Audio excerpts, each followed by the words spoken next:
இந்த படத்துக்கு ஏன் அவ்வளோ எதிர்பார்ப்புனா, விஜயகாந்த் சாரோட பையன் நடிச்சிருக்காரு அப்படின்றதால தான் ரொம்ப ரொம்ப எதிர்பார்ப்பு அதிகமா இருக்கு. ஏன்னா, விஜயகாந்த் சார் மேல வந்து எல்லாருக்குமே பயங்கர பயங்கர லவ் இருக்கு. அந்த லவ் இவருக்கும் கிடைக்கணும் அப்படின்ட்டு நானும் எதிர்பார்க்குறேன். கண்டிப்பா இருக்கும். பயங்கரமா நெறைய சப்போர்ட் இருக்கு அவருக்கு. படைத்தலைவன் படம் பொங்கலுக்கு ரிலீஸ் ஆகுது. ரொம்ப ரொம்ப ஆர்வமா இருக்கேன் அந்த படத்த பார்க்கறதுக்கு. ஏன்னா, நான் வந்து தீவிர விஜயகாந்த் சாரோட ஃபேனு. அவரோட பையன் நடிச்சிருக்காரு. ரொம்ப ரொம்ப பயங்கர எக்ஸ்பெக்டேஷனா இருக்கு. இளையராஜா சார் மியூசிக்கு, சண்முக பாண்டியன் அண்ணன் கண்டிப்பா கேப்டன் பேரை காப்பாத்துற மாரி பயங்கரமா நடிச்சிருப்பாருன்னு நெனைக்கிறேன். இதுவுமே நல்ல ஒரு சோசியல் மெசேஜ் உள்ள கன்டென்ட்டா தான் இருக்கும். ஏற்கனவே ட்ரெய்லர்லாம் பார்த்தேன். ரொம்ப சூப்பரா இருந்துச்சு. கண்டிப்பா படம் வந்து ஒரு பெரிய ஹிட் ஆகும். பெரிய பெரிய வாழ்த்துக்கள் அந்த படத்துக்கு. அதுதான் அந்த யானை இருக்கிறதால கும்கி படம் மாரியே இருக்கும் அப்படின்ட்டு நெறைய பேர் சொல்றாங்க. தெரியல. படம் பார்த்தா தான் தெரியும். படம் பார்த்ததுக்கு அப்புறம் தான் தெரியும். அது எந்த மாரி இருக்கு அப்படின்ட்டு. வருவாரு. இருக்காரு, இருக்காரு. நடிச்சிருக்காரு, நடிச்சிருக்காரு சொன்னாங்க. தெரியல. பார்த்தா தான் தெரியும். இப்ப நம்ம பார்க்க தானே போறோம். பார்த்ததுக்கு அப்புறம் தான் தெரியும். ஆனா சில சீன்ஸ் நடிச்சிருக்காருன்னு சொல்லியிருந்தாங்க.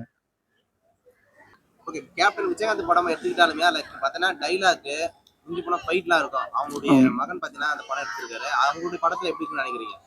ஃபைட் சீன்ஸ்லாம் ஒரு சிலது ட்ரெய்லர்லயே பார்த்தேன். ரொம்ப பயங்கரமா இருந்துச்சு. அவரு ஒரு சில சீன்ஸ்லாம் காட்டுனாங்க. அதெல்லாம் ரொம்ப மாஸா இருந்துச்சு. ஏன்னா, அப்பா 8 அடினா குட்டி 16 அடின்னு சொல்லுவாங்க. அந்த மாரி கண்டிப்பா இவரு வந்து பயங்கரமா அதை விட பயங்கரமா பண்ணியிருப்பாருன்னு நினைக்கிறேன். ஃபைட்டு எல்லாமே. பார்த்த வரைக்கும் ரொம்ப சூப்பரா இருந்துச்சு ட்ரெய்லர்லயே. அவரோட பெர்ஃபார்மன்ஸ்லாம் பார்த்தேன். இளையராஜா சார் மியூசிக்ன்னும் போது ஃபர்ஸ்ட் படமே அவருக்கு ஒரு பெரிய மியூசிக் டைரக்டர் அமைஞ்சிருக்காரு. அதுக்கு அவருக்கு ஒரு பெரிய வாழ்த்துக்கள். கண்டிப்பா பாட்டுலாம் பயங்கரமா இருக்கும். மியூசிக்குமே ரொம்ப சூப்பரா பண்ணியிருப்பாரு இளையராஜா சார். ஏன்னா அவரை விட ஒரு பெரிய லெஜண்ட் அவர் படத்துக்கு மியூசிக் பண்ண வேற யாரும் இல்லை. அதை தாண்டி ஸ்டோரி வந்து ஒரு நல்ல ஒரு சோஷியல் மெசேஜ் கண்டென்ட் தான். மற்றபடி பார்த்தீங்கன்னா கேப்டன் வந்து ஒரு ரோல் பண்ணியிருக்காரு. அதுவுமே ரொம்ப ஸ்பெஷல் அவருக்கு. ஏன்னா அப்பாவே கூட நடிச்சிருக்காரு அப்படின்றது. மற்றபடி பார்த்தா நிறைய பேர் பயங்கர எக்ஸ்பெக்டேஷன்ல இருக்காங்க.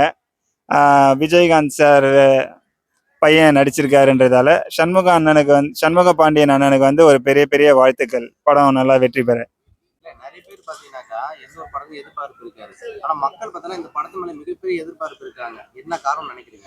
என்னன்னா இது வந்து அவரு ரொம்ப நாளா நடிக்கல. அவங்க அப்பாவோட ஹெல்த் சரியில்லைன்னு சொல்லிட்டு ஒரு 10 வருஷமா அவங்க அந்த சினிமா கேரியருக்கு வந்துட்டு படம் நடிக்காம நிறுத்திட்டாரு.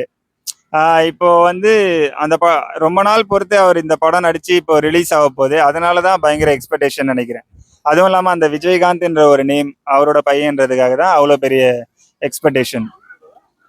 உள்ளம் படைத்தவருக்கு பிறந்திருக்காரு. கண்டிப்பா படமும் கண்டிப்பா பயங்கர ஹிட் ஆகும்னு நினைக்கிறேன்.